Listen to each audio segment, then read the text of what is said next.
RJ Rasel ভূত.com YouTube চ্যানেলে আপনাদের সবাইকে স্বাগত জানাচ্ছি। আমি রাসেল। আশা করছি আপনারা সবাই ভালো আছেন এবং ভালোর দলে আছেন। আপনারা ভালোবাসেন বলেই প্রতি বৃহস্পতিবার রাত 11:59 আমরা ফিরে আসি এই ইউটিউব চ্যানেলটিতে। আমরা চাই আপনারা প্রতিনিয়ত জেনে যান কোন ঘটনাটি আজকে আমরা শোনাবো আপনাদেরকে, আর সেই জন্যই আমাদের এই চ্যানেলটি আপনারা সাবস্ক্রাইব করুন। আমাদের ঘটনাগুলি যদি আপনাদের ভালো লাগে তাহলে অবশ্যই লাইক দিন, কমেন্ট করুন এবং শেয়ার করুন। আর সেই সাথে সব সময় আপডেট পেতে আপনারা আমাদের ইউটিউব চ্যানেলটি সাবস্ক্রাইব করুন। আশা করছি আজকের এপিসোডটি আপনাদের ভালো লাগবে। Entertainment is a must. শুনুন স্বাধীন পডকাস্ট।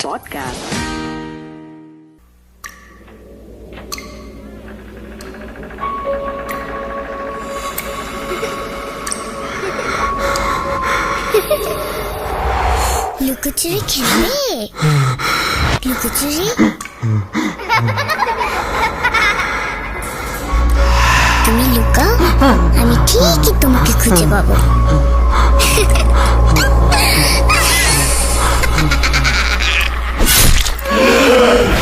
Voot.com with Russell।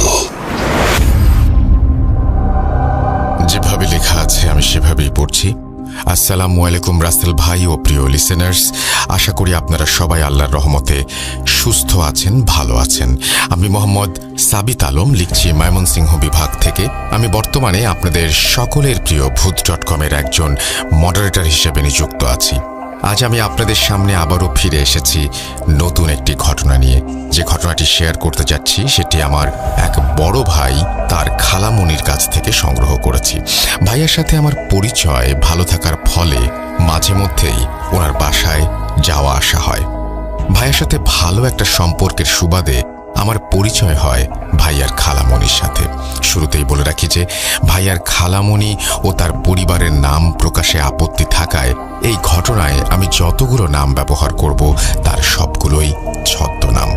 ভাইয়ার খালামণির নাম আয়েশা। আমরা ওনাকে আয়েশা আন্টি নামেই ডাকি। ঘটনাটি আয়েশা আন্টির পুরো পরিবারের সাথে ঘটলেও ওনার 3 মেয়ে বিশেষভাবে প্রভাবিত। ওনার বড় মেয়ের নাম ত্রিনা, মেজ মেয়ে মাইশা এবং ছোট মেয়ে রিসা। আয়েশা আন্টির 3 মেয়েই ভূত.com-এর নিয়মিত শ্রোতা। আমি ভূত.com-এর সাথে যুক্ত হবার পর আমার ঘটনা প্রচার হলে ওনারাও আমাকে শুধুমাত্র নামেই চিনতেন। সরাসরি ওনাদের সাথে আমার দেখা না হলেও আয়েশা আন্টির সাথে প্রায়ই দেখা হতো।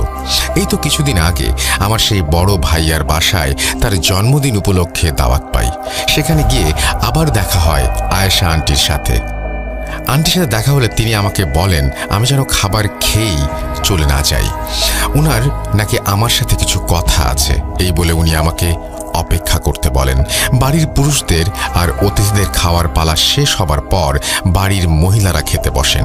প্রায় 20 মিনিট পর আন্টি খাওয়া শেষ করে আমার কাছে এসে বলেন, দেখো বাবা সাবিত, তোমার সাথে আমার কিছু কথা আছে।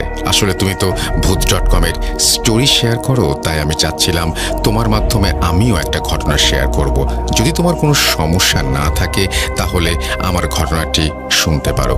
ঘটনা শুনে যদি লেখার মতো হয় তুমি তবে সেটা শেয়ার করতে পারো। কোনো জোরাজুরি নেই বাবা, কিন্তু নামগুলো উল্লেখ করবে না। আন্টির কথা শুনে আমার মনে খুশির সঞ্চার হয়, কারণ ঘটনা কালেক্ট করা এমনিতেই যথেষ্ট কষ্টসাধ্য কাজ। আর ঘটনা যখন নিজে থেকেই আমার কাছে চলে এসেছে তখন সেটা ছেড়ে দেওয়ার মতো বোকা আমি নই। তাই আমি নিজের সকল মনোযোগ একত্রিত করে আন্টির কাছ থেকে ওনার ঘটনা শোনার প্রতি তা কেন্দ্রীভূত করি। প্রিয় লিসেনার্স, আপনাদের জন্য একটি সারপ্রাইজ অপেক্ষা করছে। জানতে চান? তবে শুনুন, আজকের এই ঘটনাটি হতে চলেছে একটি স্পেশাল কম্বো স্টোরি। ভূত.com-এর ইতিহাসে 3য় কম্বো স্টোরি এটি। প্রথমবারের মতো আপনাদের সামনে আমরা 5 জন এসেছি এই ঘটনাটি নিয়ে। আমাদের সাথে কে আছে সেটা শুনে নিন। আপনাদের সবার প্রিয় স্টোরি টেলার তানভীর তুষার, মোস্তফা আলম রোমান, সিফাত আলম এবং বহুদিন পর ফিরে এসেছে ইউশ। জি হ্যাঁ লিসেনার্স, আপনারা ঠিকই শুনছেন, আমরা 5 জন মডারেটর মিলেই আপনাদের জন্য আজকের ঘটনাটি লিখেছি। বরাবরই ভূত.com টিম আপনাদের জন্য নতুন কিছু নিয়ে হাজির হতে চায়, আর তারই ধারাবাহিকতায় আমাদের এই কম্বো স্টোরি নামক নতুনত্বের শুরু হয়েছিল গত বছরের হ্যালোইনে। এবার প্রথমবারের মতো আপনারা আপনাদের প্রিয় 5 জন মডারেটরের লেখকী ভঙ্গি একই ঘটনায় উপভোগ করতে চলেছেন। যাই হোক, এবার ঘটনায় আসা যাক। রাসেল ভাই এবং লিসেনারদের কাছে বিনীত অনুরোধ জানাই যেন ঘটনার ভেতরে থাকা আমাদের ভুল ত্রুটিগুলো ক্ষমা সুন্দর দৃষ্টিতে দেখেন। আয়েশা আন্টির কাছ থেকে ঘটনাটি শোনার পর আমি সিফাত, রোমান, তুষার ভাই আর ইউসের সাথে ঘটনাটি শেয়ার করি, আর তাই আয়েশা আন্টির ভাষাতেই আমরা আপনাদের কাছে ঘটনাটি তুলে ধরতে চাই। আয়েশা আন্টি: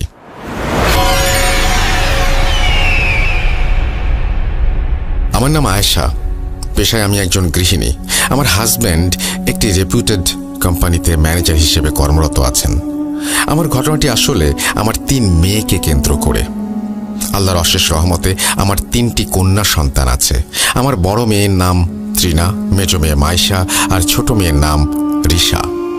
তাদের মধ্যে বয়সের ব্যবধান খুব একটা বেশি নয়। আমার বড় মেয়ে তার ছোট 2 বোনকে খুবই স্নেহ করে আর ভালোবাসে। আসলে তারা 3 জন, বোন কম, বন্ধু বেশি। তাদের এই মিল মোহাব্বত দেখে আমার প্রাণ যেন জুড়িয়ে যায়। এখনো আমার 3 মেয়ে একত্রিত হলে আমার বড় মেয়ে নিজে রান্না করে ছোট 2 মেয়েকে নিজ হাতে খাইয়ে দেয়। আমার অনুপস্থিতিতে সেই যেন তাদের মা। আমি ভাবতাম এরা একে অপরকে ছাড়া থাকবে কিভাবে, কেননা মেয়ে বড় হলে তাদের বিয়ে তো দিতেই হবে। যাই হোক, কয়েক বছর আগের ঘটনা। আমি আমার 2 মেয়ে গ্রামের বাড়িতে বেড়াতে যাই। বড় মেয়ের পরীক্ষা থাকায় সে তার বাবার সাথে বাসায় ব্যস্ত ছিল। আমার হাজব্যান্ড যথেষ্ট ব্যস্ত একজন মানুষ, পরিবারকে সময় দেওয়ার মতো সময় তার ছিল না বললেই চলে। আমি নিয়মিত আমার মেয়েকে ফোন করে তার পড়াশোনার অবস্থা সম্বন্ধে জানতে চাইতাম। 4-5 দিন গ্রামের বাড়িতে কাটিয়ে ফিরে আসছি নিজের বাসায়। সময়টা তখন আনুমানিক সন্ধ্যা 7টা থেকে 7:30 হবে। চাবি দিয়ে মেইন গেট খুলে ভেতরে গিয়ে দেখি বাড়িতে কোনো আলো নেই। এই দেখে আমি ভাবি হয়তো আমার বড় মেয়ে তার বাবার সাথে বাইরে কোথাও গিয়েছে।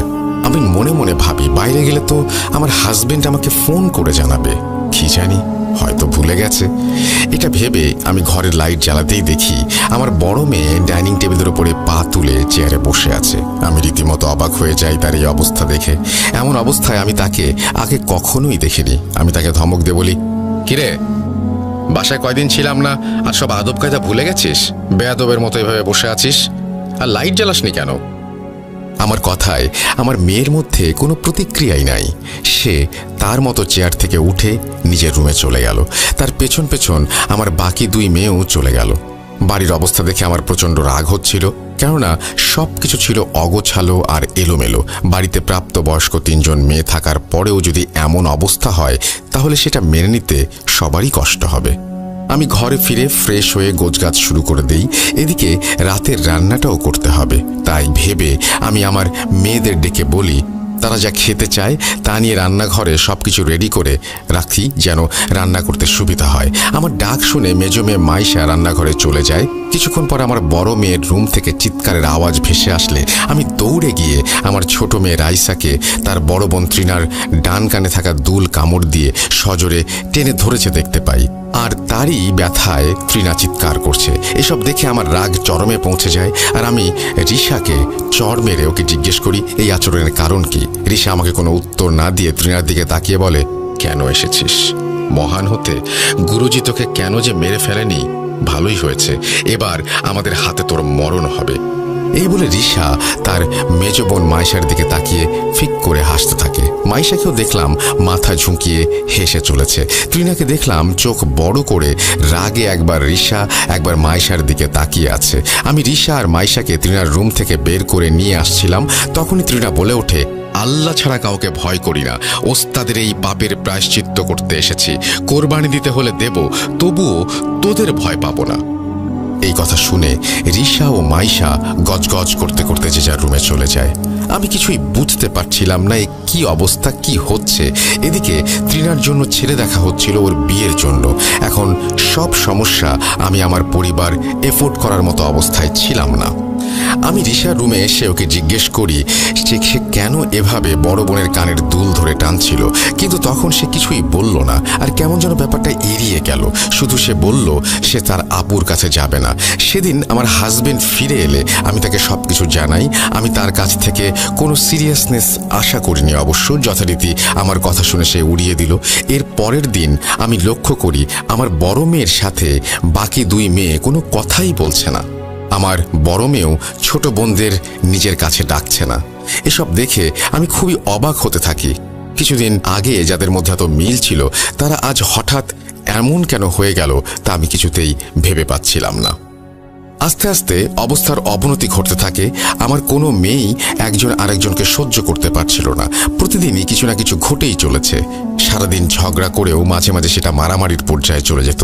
আমি একা কিছুতেই তাদেরকে সামনে রাখতে পারছিলাম না।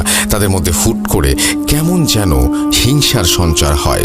দেখা যেত বড় মেয়েকে কোনো জামা কিনে দিলে ছোট মেয়ে তা ছিঁড়ে ফেলতো, আর ছোট মেয়েকে কিছু দিলে মেজো মেয়ে তা ফেলে দিত বা নষ্ট করে ফেলতো।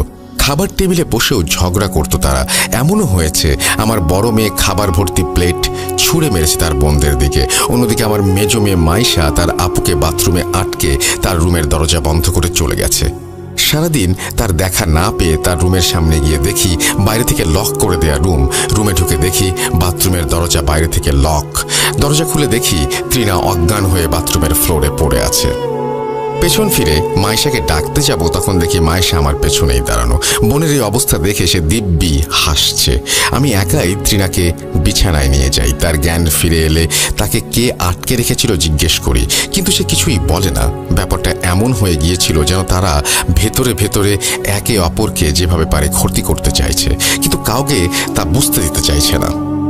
আর কোনো অঘটন ঘটার আগেই আমি আমার হাজব্যান্ডকে সব জানাই। আমার হাজব্যান্ড তাদের নিয়ে একজন সাইকিয়াট্রিস্টের কাছে যান। সেখানে গিয়ে আমি বোকা বনে যাই, কেননা সেখানে তাদের ব্যবহার ছিল পুরোই উল্টো। তারা এমনভাবে কথা বলছে যেন একজন আরেকজনকে খুব ভালোবাসে। আমার হাজব্যান্ড সারাদিন বাসায় থাকে না, আর সে আমার কথা বিশ্বাস করে তাদেরকে ডাক্তারের কাছেও নিয়ে এসেছে। কিন্তু আমি নিজেই আমার হাজব্যান্ডের কাছে মিথ্যাবাদী প্রমাণিত হয়ে গেলাম, তাও আমার নিজের মেয়েদের জন্য। খুব খারাপ লাগছিল আমার। বাসায় এসে আমার হাজব্যান্ড আমার সাথে প্রচণ্ড রাগারাগি করেছিল বিষয়টা নিয়ে। আমার হাজব্যান্ডের সামনে আমার তিন মেয়েই এমন ব্যবহার করে যেন তাদের মধ্যে কোনো সমস্যাই নেই। এবারে আমি সম্পূর্ণ একা হয়ে যাই। আমার হাজব্যান্ডকে আমি কিছুই জানাতে পারছিলাম না, কেননা সে আমার কথা বিশ্বাসই করবে না। আমার মেয়েদের এমন অবস্থা মানতেও পারছি না। সারাদিন ঝগড়া মারামারি আমার আর সহ্য হচ্ছিল না। এই জন্য আমার বড় মেয়ের বিয়ের জন্য ছেলে দেখা হতে থাকে, কিন্তু কোনো লাভ হচ্ছিল না, কেননা কোনো কারণে সেই বিয়ের কথা আর এগোতো না। আর যেগুলো একটু এগোতো সেগুলো সমস্যা কি ছিল জানো? চিন্তা করো না, জানতে পারবে। অনেকের কাছেই এসব সমস্যা আমি শেয়ার করেছি, কিন্তু কোনো লাভ হয়নি। তবে সবাই আমাকে একটা কমন পরামর্শ দিয়েছিল, আর সেটি হলো হুজুর দেখানো। আমি বিষয়টিকে নিয়ে অনেক ভাবি। একসময় সিদ্ধান্ত নেই যে ভালো একজন হুজুরের তদবির গ্রহণ করব। এই বিষয়ে হাজব্যান্ডকে কিছু জানাই না, কেননা কোনো লাভ হবে না। আর তাই নিজেই খোঁজ নিয়ে এক হুজুরের সন্ধান পাই। হুজুরকে বাসায় নিয়ে আসার জন্য অনুরোধ করায় তিনি কিছুদিন পর বাসায় আসেন। বাসায় ঢুকে তার মুখ কেমন যেন ফ্যাকাশে হয়ে যায়। কি কারণে তার মুখের রং মলিন হয়ে গিয়েছিল তা আর সেদিন জিজ্ঞেস করা হয়ে ওঠেনি, কেননা আমি খুব খারাপ কিছুর জন্য একেবারেই প্রস্তুত ছিলাম না। হুজুরকে ড্রয়িং রুমে বসতে দিয়ে তার জন্য চা নিয়ে আসতে যাই। মেয়েরা যে যার রুমেই ছিল, তাদেরকেও কিছু জানতে দেয়নি আমি। হুজুরকে চা দিলে হুজুর চা খেতে খেতে আমাকে সমস্যার কথা জিজ্ঞাসা করেন, আসলে কি হয়েছিল আর কবে থেকে হয়েছে। হুজুরের কথা শুনে আমি তিন মেয়েকে ড্রয়িং রুমে ডাকি। আমার মেয়েরা চলে এলে হুজুর একে একে তিনজনের নাম জিজ্ঞেস করেন আর সমস্যা জানতে চান। আমি তখন হুজুরকে সবটা খুলে বলি। এবার বলি আমার বড় মেয়ের বিষয়ের সমস্যাগুলো। আমার বড় মেয়েকে পাত্রপক্ষ দেখতে আসলে মাইশা আর রিশা আজব আচরণ করত। তৃণাকে ওরা সাজতে দিত না, আর শাড়িও পরতে দিত না। ওর যত মেকআপ ছিল সব পানিতে ফেলে দিত, নয়তো অন্য কোনোভাবে নষ্ট করে ফেলতো। খুব কষ্ট করে মাঝে মাঝে তৃণাকে পাত্রপক্ষের সামনে আনা হলে কোনো না কোনোভাবে সে বিয়ের ব্যাপারটা মানা করে দিত। আমি বারবার আমার মেজো মেয়েকে জিজ্ঞেস করতাম যে সে তার ছোট বোনদের সাথে কেন এমন করছে। উত্তরে মেজো মেয়ে বলতো সে নিজে বিয়ে করতে চায় তার কাজিন অর্থাৎ আমার বোনের ছেলেকে। আমার ছোট মেয়ে বলতো সে তার স্বামীকে এনে না দিলে এই বিয়ে সে হতে দেবে না। এই কথাগুলো শুনে আমি অবাক হয়ে যেতাম। আমার ছোট মেয়ের স্বামী আবার কোথা থেকে এলো? ওকে আমি প্রচুর বকাবকি করতাম এগুলো নিয়ে।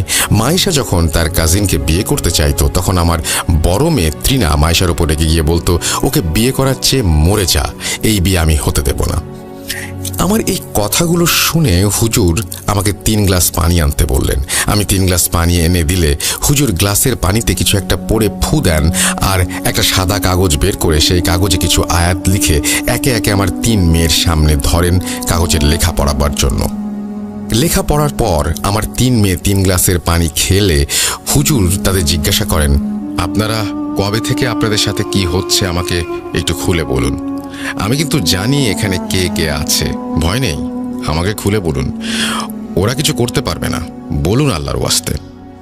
হুজুরের কথা শুনে আমার বড় মেয়ে শুরুতে তার যেসব সমস্যাগুলো ছিল সেগুলো বলতে শুরু করে। আমার 3 মেয়ের সমস্যাগুলো আমি আমার মতো করে শেয়ার করছি। আমার বড় মেয়ে তৃণার সমস্যা। 3 বোনের মাঝে সবার বড় তৃণা। শান্ত স্বভাবের তৃণার অভ্যাস ছিল রাত জেগে বই পড়া। চারিদিকে গরমে অতিষ্ঠ হয়ে উঠছে সব, ব্যালকনিতে বসে তাই নিয়মিত বই পড়ে তৃণা। প্রতিদিন রাতের মতো সেদিনও রাতে ডিনার শেষ করে ব্যালকনিতে রাখা একটা চেয়ারে বসে বই পড়ায় মনোযোগ দিয়েছিল তৃণা। ব্যালকনির ওপাশে নিকষ কালো অন্ধকার জমাট বেঁধেছে অনেক আগেই। রাতের নিস্তব্ধতা ভাঙার মতো কোনো শব্দ নেই কোথাও। বাতাসও যেন থমকে গেছে। প্রচুর গরমে অস্বস্তি নিয়েও এক মনে বই পড়ে যাচ্ছে তৃণা। হঠাৎ গরমের মাত্রাটা আরও বাড়িয়ে দিতেই যেন উদয় হলো লোডশেডিং। কারেন্ট চলে যাওয়ার পরে চারিদিক আরও নিস্তব্ধ হয়ে গেল। বাতাসের লেশমাত্র নেই বাইরে। বইটা বন্ধ করে চেয়ার থেকে উঠতে যাবে ঠিক সেই সময় একটা ঠান্ডা বাতাস এসে লাগলো তার শরীরে। এক মুহূর্তের জন্য সব গরম ছাপিয়ে এক প্রশান্তির জগতে চলে গেল তৃণা। এত শান্তির ঠান্ডা বাতাস সে আগে কোনোদিন অনুভব করেনি। তখনই তার নাকে ভেসে এলো এক সুন্দর সুগন্ধ, একটি মিষ্টি গন্ধ যেন তাকে মোহিত করে ফেলছিল। এমন সুন্দর সুবাস এর আগে কখনো কোথাও পায়নি সে। তারপর তৃণা ব্যালকনি থেকে উঠে রুমে চলে গেল। পুরো রুমে সেই ঠান্ডা বাতাস প্রবাহমান আর রুম জুড়ে মিষ্টি সুগন্ধ ভেসে বেড়াচ্ছে। তার মনে হতে লাগলো গন্ধটা যেন শেষ না হয়ে যায়। এসব ভাবতে ভাবতেই আবার কারেন্ট চলে আসলো।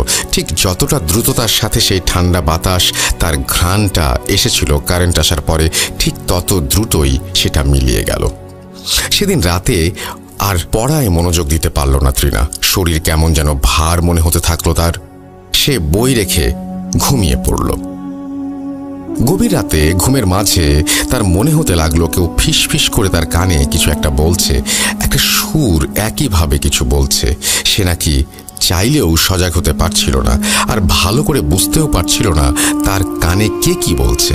ঘুমের মাঝে ফিসফিস করে তার কানে কেউ কিছু বলে যাচ্ছিল, সেই সাথে মিষ্টি সুগন্ধটা আবারও সে টের পাচ্ছিল।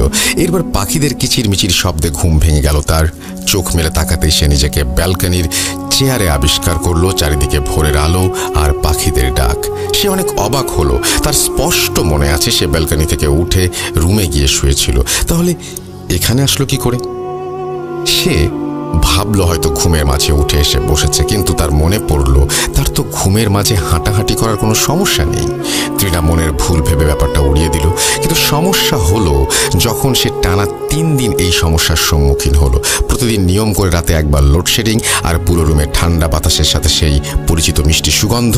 প্রতিদিন রাতে সেই ফিসফিস শব্দ, আর সকালে উঠে নিজেকে ব্যালকনির চেয়ারে বসা অবস্থায় আবিষ্কার করা। এবার সে ব্যাপারটা নিয়ে অনেক চিন্তায় পড়ে যাচ্ছে। কি হচ্ছে তার সাথে? তার মনে হচ্ছে রাতে কেউ তাকে অনেক কিছু বলে যাচ্ছে, কিন্তু কিছুতেই তিনি সেই কথাগুলো মনে করতে পারছেন না। যা শোনেন সকাল হলেই সব তিনি ভুলে যান। যদি কোনো রাতে তার প্রচুর মাথা ব্যথা হয়, তবে সে মাথায় একটা ঠান্ডা বাতাস আর শান্তি অনুভব করত। এক নিমিষেই যেন মন জুড়ে একটা শান্তি চলে আসতো। সে নিয়মিত নামাজ আদায় করতো না। কোনোদিন নামাজ পড়তো, আবার কোনোদিন পড়তো না। এর মাঝে একদিন সে মাঝরাতে পানি খাবার জন্য ওঠে। সে যখন ড্রয়িং রুমের মাঝে যাচ্ছিল, তখন খেয়াল করে একটা ছোট্ট ফুটফুটে বাচ্চা হাসি হাসি মুখ নিয়ে তার দিকে তাকিয়ে আছে। ছোট্ট বাচ্চাটা যেন তাকে ইশারায় নামাজ পড়ার কথা বোঝাচ্ছে। সে খেয়াল করলো সেই পরিচিত মিষ্টি গন্ধ আবার ভরে গেছে রুমে। সে খুশি হয়ে বাচ্চাটার দিকে এগিয়ে যেতে নিল। হঠাৎ তার মনে হলো, আরে বাসায় তো কোনো বাচ্চা নেই। সাথে সাথে সামনে তাকিয়ে দেখলো আর কেউ নেই সেখানে। সে অনেকটা অবাক হয়ে যায়, তার সাথে ভয়ও পেয়ে যায়। সে দৌড়ে রুম থেকে চলে আসে। রুমে এসে সে ঘুমিয়ে যায়।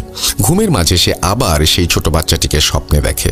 স্বপ্নে সেই বাচ্চাটা তার কাছে এগিয়ে আসছে, সুন্দর করে তাকে নামাজ পড়ার জন্য বলছে।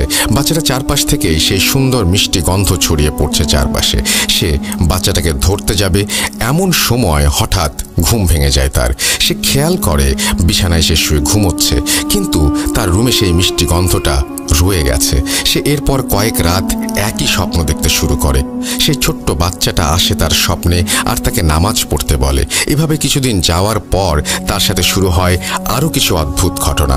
সে সন্ধ্যার পরে কোনো কাজে যদি বাইরে বের হয় তাহলে খেয়াল করেন তার আশেপাশে একটা ছায়া মূর্তি দেখা যায়, আর চারপাশ ভরে থাকে সেই মিষ্টি সুগন্ধে।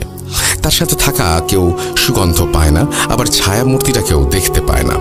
এরপর কিছুদিন সে খেয়াল করে অনেক বড় একটা কুকুর তার পাশে ঘুরে বেড়ায়। প্রায় 10 বছর ধরে সে এই এলাকায় বসবাস করছে, কিন্তু এমন কুকুর সে আগে কখনো দেখেনি। কুকুরটা স্বাভাবিক অন্য সব কুকুরের থেকে বড়, এমনভাবে তার আশেপাশে থাকে যেন মনে হয় কুকুরটা তাকে গার্ড দিয়ে রেখেছে খারাপ কিছুর অনিষ্ট থেকে।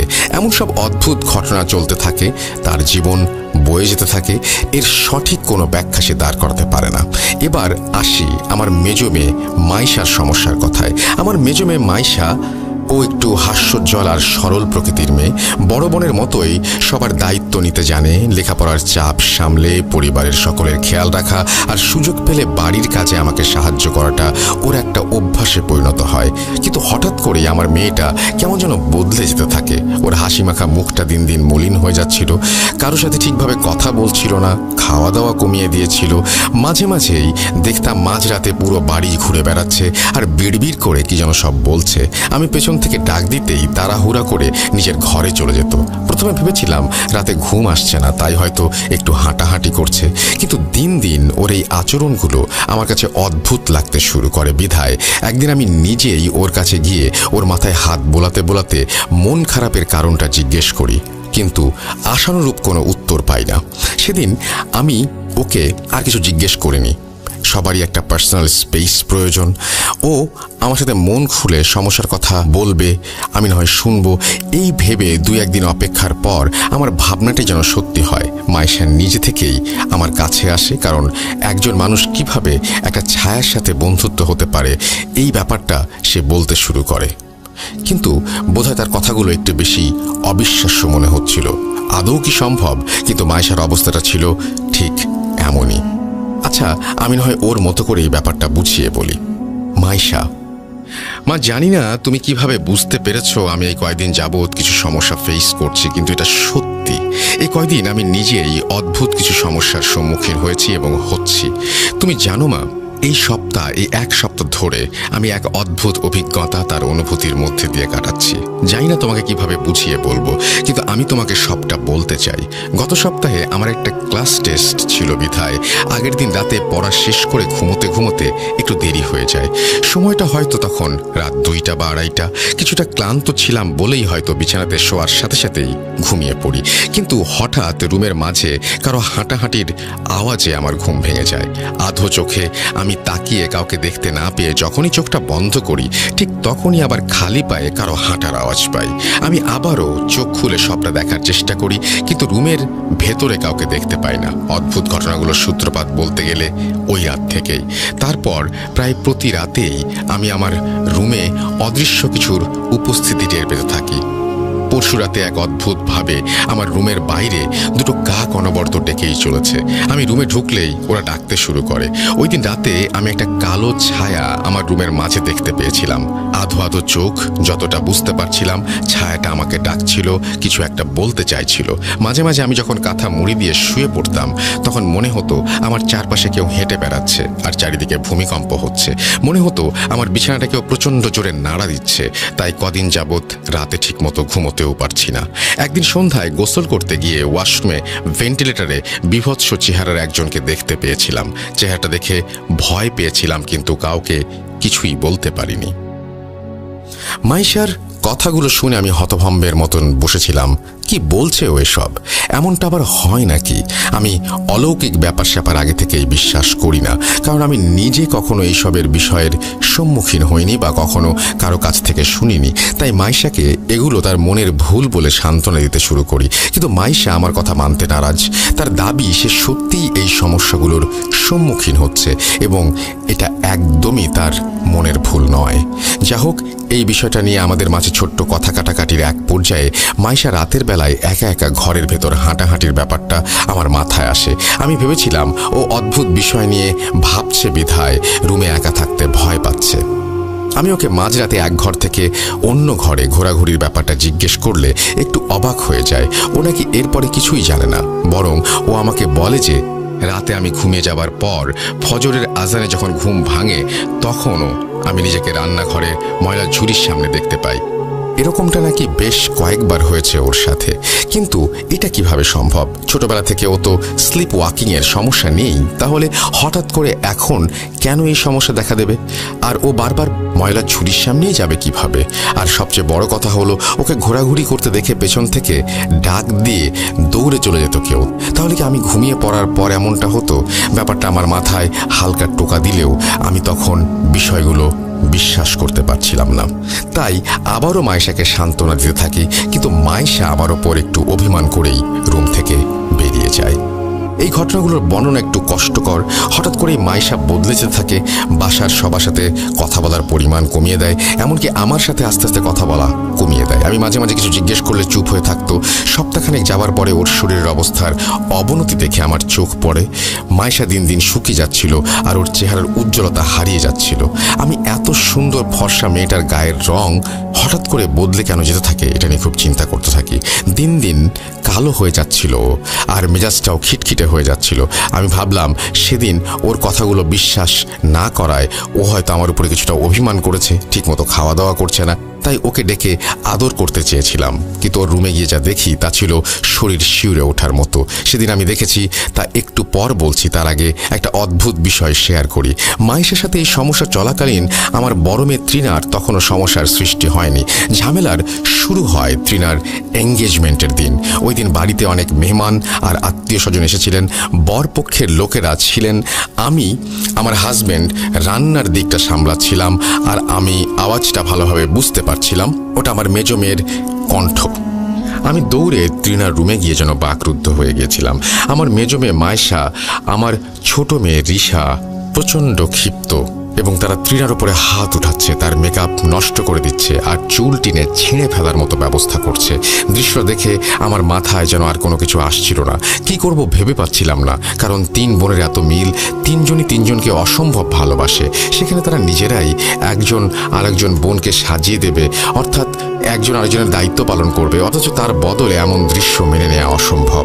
দেখলাম সবাই দৌড়ে ওদের থামাচ্ছে, কিন্তু মাইশা আর রিশা কিচ্ছু শুনতে চাইছে না আর বারবার বিয়েটা ভেঙে দিতে চাইছে। আমি বুঝতে পারছিলাম না কি হচ্ছে এসব আর কি বা করা উচিত আমার। এমন সময় একটা কাণ্ড দেখে তৃণা বিয়েটাই ভেঙে যায়। আমি কেমন যেন দিশেহারা হয়ে যাচ্ছিলাম এই সব কিছুর মাঝে। এরপরের ঘটনাগুলো না হয় সবার শেষে বলবো। তার আগে সেদিন মাইশার রুমে গিয়ে যে দৃশ্য দেখে শিউরে উঠেছিলাম সেই দৃশ্যটার কথা বলি। তখনও ছিল সন্ধেবেলা। আমি মাইশার রুমের দিকে যাচ্ছিলাম এবং তার সাথে কিছুক্ষণ কথা বলবো বলে ওর মনের অবস্থা যেন ভালো হয় বা মনের অবস্থা জেনে নেই, মনটা হালকা করতে পারি, সেই জন্যই যাওয়া। কিন্তু রুমের সামনে যেতেই মনে হলো মাইশা খুব হেসে কার সাথে যেন কথা বলছে। ব্যাপারটা দেখে আমি একটু অবাক হয়ে গেলাম, কারণ যে মেয়ে আমাদের সবার সাথে কথা বলা কমিয়ে দিয়েছে, যার হাস্যোজ্জ্বল চেহারা মুহূর্তেই মলিন হয়ে গিয়েছে, সে হঠাৎ এত হেসে হেসে কার সাথে কথা বলছে। বিষয়টা দেখতে দরজা অল্প একটু খুলে দেখি মাইশা পেছনে ঘুরে ওর রুমের মেঝেতে উবু হয়ে বসে আছে আর সামনের দিকে তাকিয়ে কার সাথে যেন কথা বলছে। আমি মাইশার দৃষ্টি অনুসরণ করে সামনে তাকাতেই আমার পুরো শরীরে একটা কাঁপুনি দিয়ে ওঠে। আমি দেখলাম একটা বিশাল আকৃতির কালো ছায়া মাইশার বাঁ পাশে বসে আছে। দৃশ্যটা দেখে জোরে একটা চিৎকার দিতেই আমার চারিদিকটা কেমন যেন অন্ধকারাচ্ছন্ন হয়ে গেল। চোখ খুলতেই দেখি আমি মাইশার রুমের দরজার সামনে দাঁড়িয়ে আছি আর আমার সামনে মাইশা একটা রাগান্বিত দৃষ্টি নিয়ে দাঁড়িয়ে আছে। আমি দৌড়ে গিয়ে ওকে জড়িয়ে ধরে চিৎকার করে বলতে থাকি, তুই ঠিক আছিস তো মা? তোর পাশে ওটা কে ছিল? কার সাথে কথা বলছিলি তুই? আমি প্রায় অনেকটা সময় ধরে মাইশাকে ব্যাপারটা নিয়ে জিজ্ঞেস করতে থাকি, কিন্তু মাইশা আমার সাথে একটা কথাও বলে না। আমি যখন ভয়ে ভয়ে ঘর থেকে বেরিয়ে যাই, মাইশার কাছে যাচ্ছিলাম সবটা জানতে, ঠিক তখনই মাইশা পেছন থেকে আমার কানের কাছে এসে ফিসফিস করে বলে, বন্ধুরা ছিল, বন্ধু। ওই দিনের ঘটনার পর আমরা একজন হুজুরের সাথে যোগাযোগ করি, কিন্তু এর মাঝে আরও একটা ঝামেলার সৃষ্টি হয়ে যায়।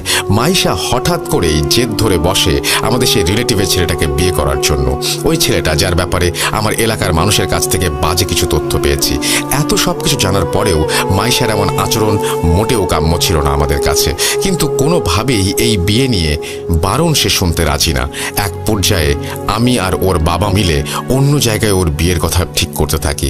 একদিন তাদেরকে আমাদের বাড়িতে আমন্ত্রণ জানাই, কিন্তু মাইশাকে এই ব্যাপারটা আগে থেকে জানানো হয়নি। তবু কিভাবে যেন মাইশা এই ব্যাপারটা জেনে ফেলে এবং মেহমানদের সামনে সে অকথ্য ভাষায় গালিগালাজ করতে থাকে। ওই রিলেটিভের ছেলেটাকেই বিয়ে করবে বলে জানিয়ে দেয়, আর ওই দিন থেকে মাইশা সম্পূর্ণ বদলে যায়। প্রচণ্ড রকমের খিটমিটে মেজাজের হয়ে যায়, আর কারণে অকারণে অকথ্য ভাষায় গালিগালাজ করতে থাকে, ঘরের জিনিসপত্রগুলো ভাঙচুর করতে থাকে। সবকিছু যেন মুহূর্তের মধ্যে বদলে যেতে থাকে আমাদের পরিবারে। সবশেষে আমার ছোট মেয়ে রিশার সমস্যার কথা বলি। আমার সবচেয়ে ছোট মেয়ে রিশা। বাকি সব মেয়েদের মতো রিশার জীবনেও স্বাভাবিকতা ছিল, স্বাভাবিকভাবেই কাটছিল, কিন্তু সময়ের সাথে সাথে তার স্বাভাবিক জীবনটা নির্মম একটা পরিণতির দিকে এগিয়ে যায়। রিশার বয়স তখন 20-এর মতো। ঠিক তখনই শুরু হলো তার জীবনের অস্বাভাবিকতা। একদিন রাতে প্রতিদিনের মতন ঠিকঠাকভাবে ঘুমোতে গেল রিশা। সেদিন রাতে হঠাৎ স্বপ্ন দেখলো একজন মানুষ তার সাথে অদ্ভুতভাবে কথা বলছে, তাকে আদর করছে, নানান আদেশ উপদেশ দিচ্ছে, যা বাস্তব জীবনে মানুষগুলোকে কেন্দ্র করে। সেই লোকটি রিশাকে বলছে, তোমার মা অমন কেন, এটা কেন করছে, ওনাকে মানা করো ওটা করতে। আরও বলতো, তোমার রুমে এটা এভাবে সাজিয়ে রেখো না, ওইভাবে সাজাও। এরকম অনেক ধরনের কথা রিশাকে বলে যাচ্ছিল। এইভাবে কয়েকটা দিন কেটে যাচ্ছিল রিশার। রিশা সেই স্বপ্নের লোকটির কথায় এতটাই প্রভাবিত হয়ে গিয়েছিল যে সে তখন বাস্তবতা আর স্বপ্নের মাঝে কোনো পার্থক্য করতে পারছিল না। রিশা ঘুম থেকে উঠেই মা বাবার প্রতি চিল্লাচিল্লি করত, তার হাজব্যান্ড কই। রিশা স্বপ্নের মধ্যেই ছায়ামূর্তিকে হাজব্যান্ড হিসেবে মেনে নিয়েছিল। লোকটির সব কথা রিশা মানত। রিশা একদম আলাদা জগৎ তৈরি করে ফেলেছিল। রিশার সেই স্বপ্নের হাজব্যান্ড রিশাকে বারবার বলতো, তোমার বোনরা একদমই ভালো না, সে একদমই তোমার ভালো চায় না। এই শুনে রিশা প্রায়ই তার বড় বোনের সাথে ঝগড়া করত। সুযোগ পেলেই বড় বোনের গায়ে হাত তুলতো, মারধর করত। রিশা যখনই জেগে থাকতো সবার সাথে চিল্লাচিল্লি করত, ঝগড়াঝাটি করত। কেউ যদি তাকে কোনো কিছু বোঝাতে চাইতো, তবে এখনো বিয়ে হয়নি রিশা কোনোভাবেই সেটা মেনে নিত না। সে তার কাল্পনিক বরের দ্বারা দারুণভাবে প্রভাবিত। রিশা ঘুমের মাঝে অদ্ভুত শব্দ করত প্রায়ই। বাসার সবাই এগুলো দেখলেও কারো কিছু বলার ছিল না, কারণ রিশা কারো কথাই শুনতো না। রিশা সবসময় ঘুমোতে যেত, ঘুম যেন তার প্রিয়। রিশা একদিন রাতে টের পেল তার রুমের বাইরে অনেক বাজ পাখি ডাকছে। সে জানালা দিয়ে তাকালে শুধু শব্দ পেত, কিছু দেখতে পেত না। এরপর এভাবে চলতে থাকলো। একদিন রিশা রুম থেকে অস্বস্তি টের পেল, আর তখনই সে অনুভব করতে পারলো যে সে আসলেই বাস্তবের বাইরে চলে গিয়েছে। এসব তার স্বপ্ন, আর হঠাৎই সে সব ভুলে যায়। নিজের অজান্তেই নাকি সে তার মেজ বোন মাইশার সাথে মিলে বড় বোন তৃণার ক্ষতি করতে চাইত। তৃণার জীবনে ক্ষতি করা যেন তাদের অবসেশনে পরিণত হয়েছিল। রিশাও ঠিক মাইশার মতো তৃণার বিয়ের কথা শুনলেই রেগে যেত আর তৃণাকে মারধর করত। আমার 3 মেয়ের সমস্যা শোনার পর হুজুর আমাকে বললেন, আচ্ছা, আপনার বড় মেয়ে কি আপনার মেজ মেয়ের বিয়ে নিয়ে কোনো সমস্যা করে, বা ছোট মেয়ের কাল্পনিক স্বামীকে নিয়ে কিছু বলে? হুজুরের কথা শুনে তৃণা সোফা থেকে উঠে দাঁড়ায়। সে হুজুরের কাছে এসে বলে, ওই ছেলেকে বিয়ে করার আগে যেন মাইশা মরে যায়, আর রিশার স্বামী ওর কল্পনা না। আমি আপনার কাছে সাহায্য চাইছি। এই কথাগুলো বলার সময় তৃণার চেহারা কেমন যেন পাল্টে গিয়েছিল। হুজুর এবার চা খেয়ে আমাকে বলল, মা, আমি আমার বড় হুজুরের সাথে এই বিষয়টা নিয়ে কথা বলবো। আগামী শুক্রবার রাতের বেলা আপনারা 4 জন একই ঘরে ঘুমাবেন, আর মেয়ের বাবাকে আলাদা ঘুমাতে দেবেন। যাই হোক, ভয় পাবেন না, আমি শুক্রবার সন্ধ্যায় আসব আমার ওস্তাদ হুজুরের সাথে। এই বলে তিনি চলে যান। পরের শুক্রবার রাতের বেলা আমিও আমার 3 মেয়ে একই রুমে শুই। মধ্যরাতে হঠাৎ রুমে সুন্দর গন্ধ পাই। 3 জন আর কারো হাঁটা চলার আওয়াজ পেতে থাকি। মনে হচ্ছিল 3-4 জন লোক রুমের ভেতরে কিছু একটা নিয়ে কথা বলছে। এমন সময় তৃণা বলে উঠল, আসসালামু আলাইকুম। এবার আমি স্পষ্ট শুনলাম কয়েকটা ভয়েস একসাথে বলল, ওয়ালাইকুম আসসালাম বলে উত্তর দিল। কিছুক্ষণ পর আমার মেজো মেয়ে আর ছোট মেয়ের আগে গজগজ করতে লাগলো। আমি প্রচন্ড ভয় পাচ্ছিলাম, কিন্তু সে রাতে আর কিছু হয়নি। শুক্রবার মধ্যরাতে এই ঘটনার পর সন্ধ্যাবেলা আমি আমার ভাইকে আমার বাসায় আসার জন্য বলি। সন্ধ্যার আগেই আমার ভাই চলে আসে, আর একটু পরে ওস্তাদ হুজুরকে নিয়ে চলে আসেন আমাদের বাসায়।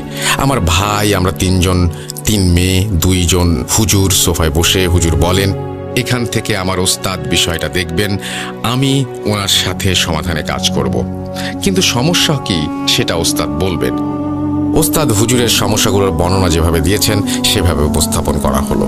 বলছেন ওস্তাদ হুজুর, হিংসা, শত্রুতা, নজর, এই 3 জিনিস মানুষের হিতাহিত জ্ঞানকে নষ্ট করে ফেলে, এবং মানুষ যা করে তার মধ্যে থাকে বান, কালো জাদু ও জীবন নিয়ে ঘৃণিত নানান খেলা। কিন্তু এই খেলায় পাকা খেলোয়াড় মাঝে মাঝে ভুল করে। আজ রাতের মধ্য প্রহরে আমার বাহিনী এসেছিল আপনাদের বাসায়। ওরা সবকিছু জেনে আমাকে বলেছে এই খেলায় আমার বাহিনী আমাকে সাহায্য করতে পারবে না। এর কারণ কি জানেন? আপনার বড় মেয়ে কেন, এর কারণ সেটা পরে বলছি, আগে সমস্যাটা বলি। আপনার 3 মেয়ের ওপরে বিয়ে বান করা হয়েছে, কিন্তু এখানে একটা ভুল হয়েছে। কি সেই ভুল? যে কবিরাজ এই বান করেছে সে বিয়ে বানের সাথে সাথে আপনার মেয়েদের মৃত্যুবানও মেরেছে, যা সম্পূর্ণ একটি ভুলের ফল। আর এই কাজ করিয়েছে কে সেটাও শেষে বলবো। আপনার 3 মেয়ে 3টি শক্তিশালী জিনের মাধ্যমে পজেসড, এবং তারা নিজেরাও সেটা জানে না। তবে এখানে একটা কথা আছে, এই 3 জনের মাঝে 3 জনই খারাপ নয়। আপনাদের বাসায় টোটাল 4 জন জিনের অবাধ বিচরণ। এর মাঝে একটা খুব ক্ষিপ্ত আছে, এর কারণও আপনার বড় মেয়ে। বাকি সমস্যা শুনবো আপনার বড় মেয়ের কাছ থেকে। আমাদের কাজ এখনো শুরু হয়নি, তবে হবে। আমি অনুরোধ করব যেন আপনাদের বাকি 2 মেয়েকে আলাদা 2 রুমে আপাতত আটকে রাখেন। হুজুরের কথা শুনে আমি ও আমার 3 মেয়ে হুজুরকে সাহায্য করব বলে জানাই, আর তৃণাকে ড্রয়িং রুমে রেখে মাইশা ও রিশাকে আমাদের রুমে নিয়ে গিয়ে চেয়ারের সাথে বেঁধে ফেলি। এরপর তৃণাকে নিয়ে আমরা ড্রয়িং রুমের মাঝে গোল হয়ে বসি। ওস্তাদ হুজুর তৃণার হাত ধরে বসেন আর বিড়বিড় করে কি যেন পড়ছিলেন। ওস্তাদ হুজুর ওনার কাজ করছিলেন, তখন আরেক হুজুর জানালার পাশে বসে বসে জিকির করছিলেন। কিছুক্ষণের মাঝেই ড্রয়িং রুমের সেন্টার টেবিলে জোরে ঝাঁকি খায় আর রুমের সুন্দর গন্ধে ভরে ওঠে। এবার তৃণা ডাবল ভয়েসে হুজুরকে বলে, আসসালামু আলাইকুম। ওয়ালাইকুম সালাম, আলহামদুলিল্লাহ ভালো আছি। আপনার খবর কি? কি খবর? আসলে আমরা আপনার সাহায্য চাই। আপনি নিজের নাম বলুন, আর এই মেয়েকে কবে থেকে রক্ষা করছেন, আর কেন করছেন, কিভাবে করছেন সেগুলো বলুন। হুজুরের কথা শুনে শুরু থেকে শেষ পর্যন্ত বলতে শুরু করে তৃণা, আমার নাম মোহাম্মদ আলী, আমি একজন জিন। আপনার মতো হুজুরের সাথে আমি থাকতাম, খুব মহব্বত করতাম ওনাকে আমি। উনি মানুষের নানান রকমের সমস্যার সমাধান দিতেন, কখনো কারো কাছ থেকে একটা কানা করিও নিতেন না। কেউ খুশি হয়ে সবজি বা চাল দিলে উনি নিতেন, কিন্তু কখনো চাননি। একবার এক ছেলের উপর বান মারার সমস্যা সমাধান করতে গেলে উনি আমাকে সেখানে নিয়ে যান। বানটা এতই শক্তিশালী ছিল যে কাটতে গিয়ে আমি মারাত্মকভাবে আহত হয়ে পড়ি। এরপর সেই কবিরাজ বান মেরেছিল যে তার বান কাটানোর ফলে সে রাগান্বিত হয়ে পড়ে, আর আমার ক্ষমতা দেখে আমাকে সে নিজের কবজায় জিম্মি করতে চায়। কিন্তু আল্লাহ মালিকের বান্দা আমি, নামাজ আর ইবাদত ছাড়া আমি কিছুই করি না, বুঝি না। আমি যখন আহত ছিলাম তখন সেই কবিরাজ আমার মহব্বতের হুজুরের পরিবারের ওপর এমন কালো জাদু করে যা কাটাতে হুজুরের কুষ্ঠরোগ হয়ে যায় এবং তিনি মারা যান, কিন্তু উনি ওনার পরিবারকে কিছু দিতে পারেননি। এরপর আমার আহত হওয়ার সুযোগ নিয়েই কবিরাজ আমাকে বন্দী করে ফেলে। আমাকে দিয়ে সে খারাপ কাজ করাতে চাইলে আমি অস্বীকৃতি জানালে সে আমাকে মারধর করে আর বন্দী করে ফেলে একটি বোতলে। তারপর 3 জন শক্তিশালী কাফের জিন ছিল। 3 জনের সাথে লড়াই করার মতো ক্ষমতা আমার ছিল না বলে আমি বন্দী জীবন কাটাচ্ছিলাম কষ্টে। এর মাঝে একদিন এক বয়স্ক যুবক তার মায়ের সাথে কবিরাজের কাছে আসে এই 3 দিন 3 বোনের বিয়ে আটকানো টোটকার জন্য। কিন্তু এখানে কবিরাজের একটা ভুল করে ফেলেছে। সে ভুল বিয়ে বন্ধের সাথে সাথে 3টি মেয়ের মৃত্যুবাণও মেরে দেয়। একই সাথে সেই যুবক 3টার মাকে সেটা জানানো হয়। নিজে থেকেই চেষ্টা করতে থাকে মৃত্যুবাণ কাটানোর, কিন্তু ব্যর্থ হয়। কারণ সেই 3 জনকে দিয়ে সে বান মেরেছিল, তারা কিছুতেই বান কাটাতে দিচ্ছিল না।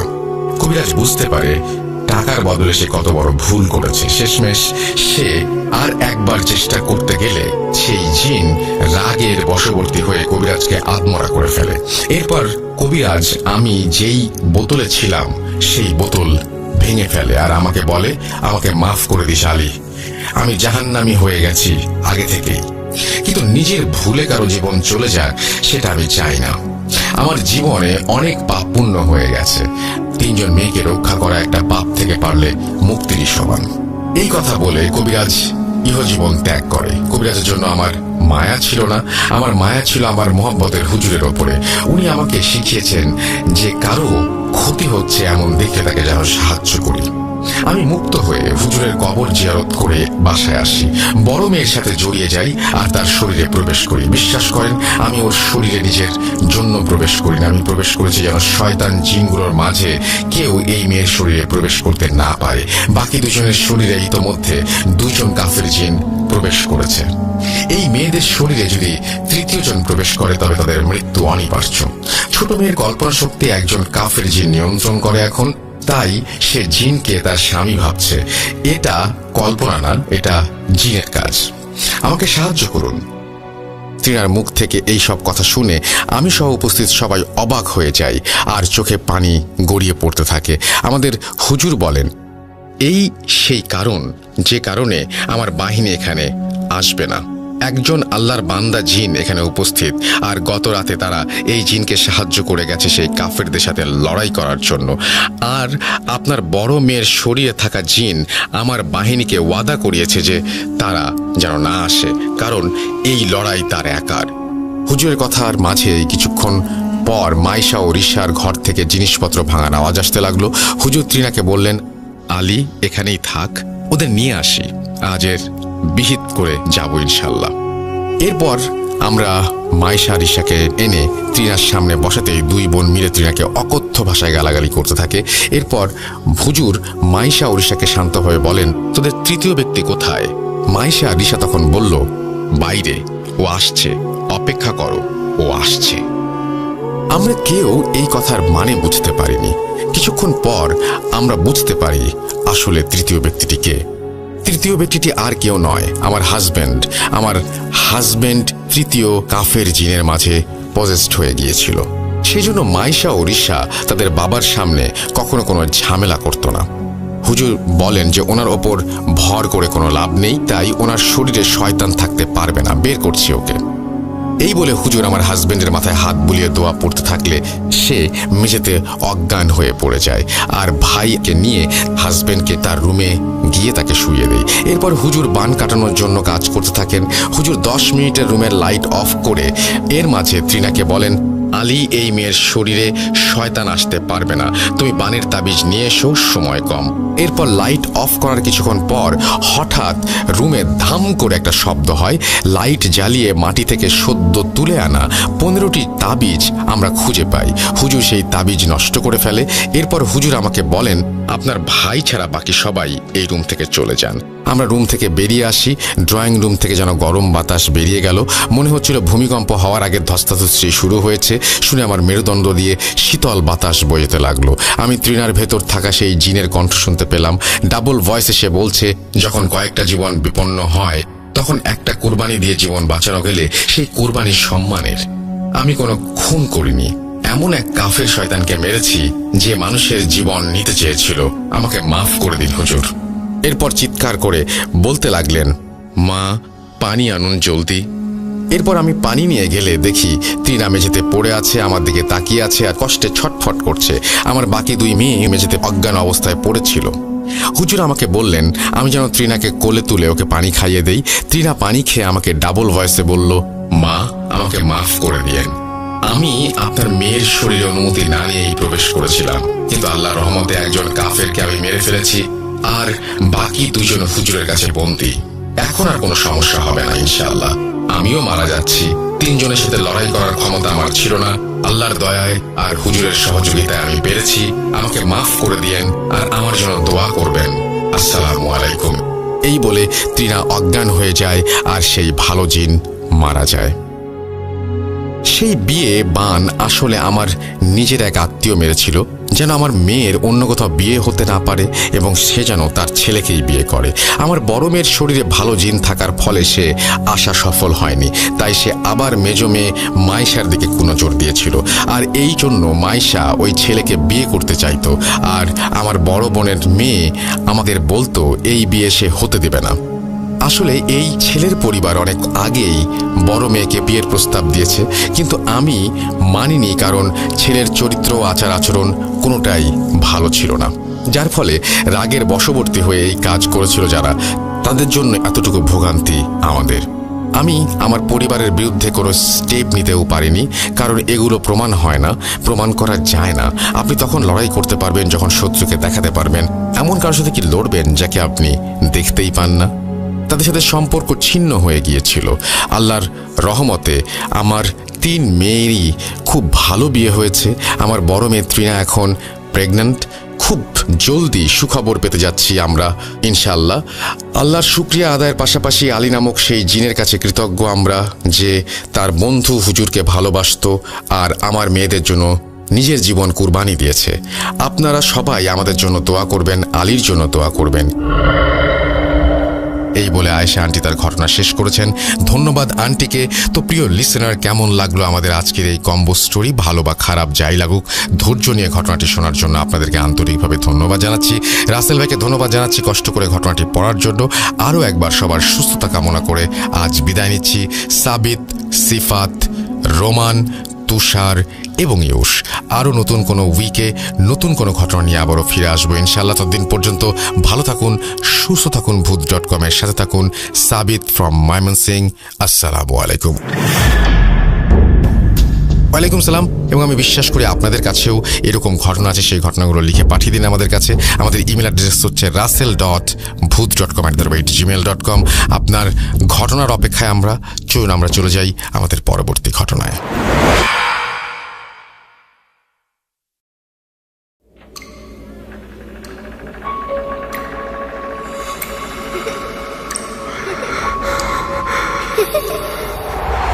লুকোচুরি খেলবে?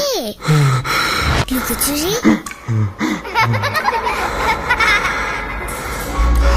তুমি লুকাও, আমি ঠিকই তোমাকে খুঁজে পাবো।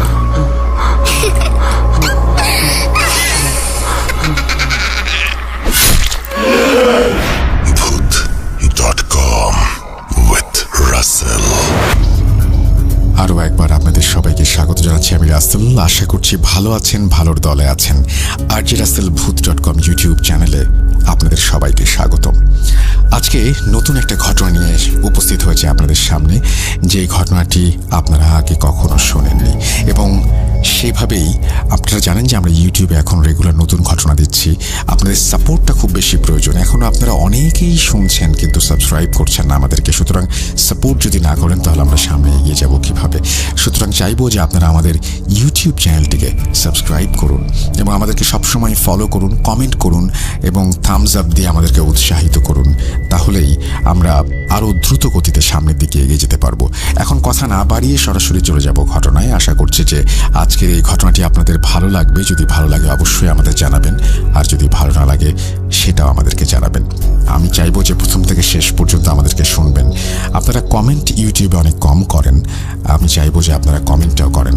আপনারা চেয়েছিলেন বলে ইউটিউবে ফিরে আসা। আপনারা নানাভাবে আমাদেরকে বলেছেন যে ইউটিউবে শুনতে চান। আমি যখন রেডিওতে কাজ করেছি তখনও আপনারা বলেছেন আপনারা ইউটিউবে শুনতে চান। আমি জানি না কেন, কারণ রেডিও একটা ফ্রি মাধ্যম ছিল।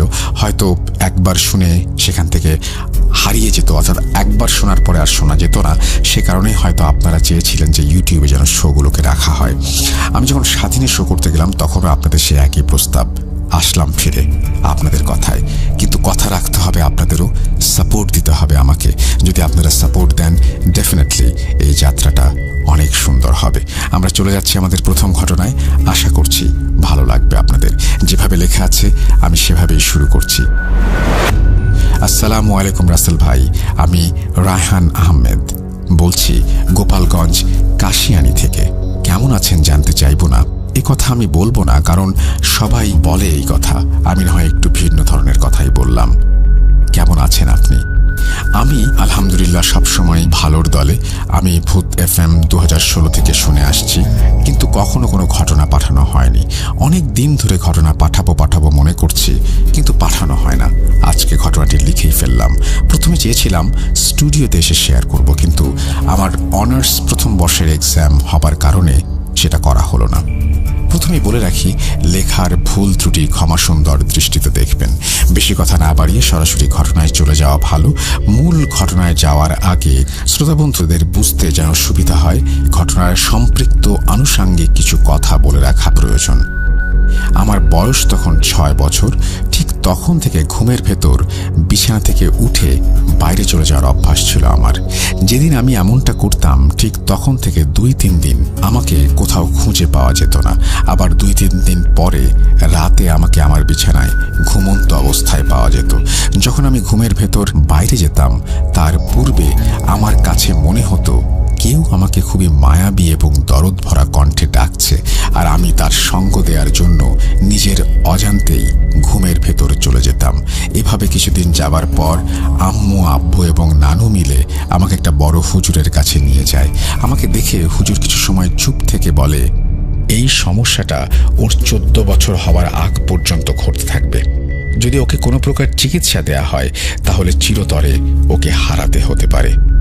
এই বলে আমাদেরকে চলে যেতে বলে, এবং আমি যখনই চলে আসব তখনই আবার হুজুর আমার উদ্দেশ্যে বলে, ওর বয়স 14 বছর পূর্ণ হবার আগ পর্যন্ত কখনোই রাতে একা ঘুমাতে দেবেন না। সেই দিনের পর থেকে আমার সাথে আমার নানু প্রতি রাত্রে ঘুমাতো, এবং রাতে যখনই আমি ঘুমের ভেতর উঠে রুম থেকে বাইরে চলে যেতে চাইতাম, ঠিক তখনই নানু আমার হাত টেনে ঘুম পাড়িয়ে দিত। এভাবেই কেটে গেল আমার ছেলেবেলা। 14 বছর পেরিয়ে গেল। আলহামদুলিল্লাহ এর পর থেকে রাতে ঘুমের ভেতর উঠে বাইরে চলে যাওয়ার দোষটা কেটে যায়। এভাবেই আরো কয়েকটা বছর কেটে যাওয়ার পর শুরু হলো জীবনের নতুন এক অধ্যায়।